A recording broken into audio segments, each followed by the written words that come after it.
Good afternoon, everyone. This is Miguel Lindo, pre-advocate and also program assistant for the Promise program. Today, I'm going to be showing you how to use Zoom in order to stay connected with the Promise program during this season.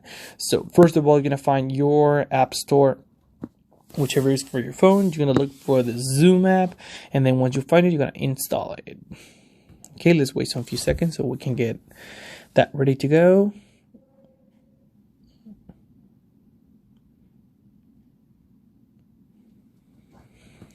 Okay, once it's ready, we're gonna launch it.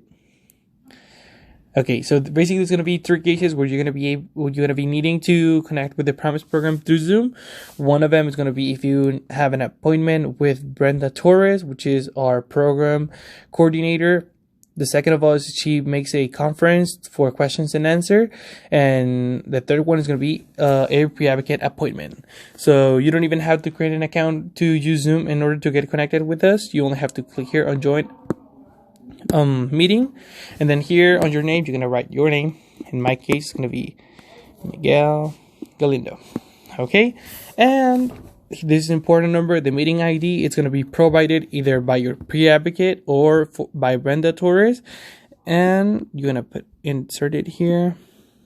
83188. Okay.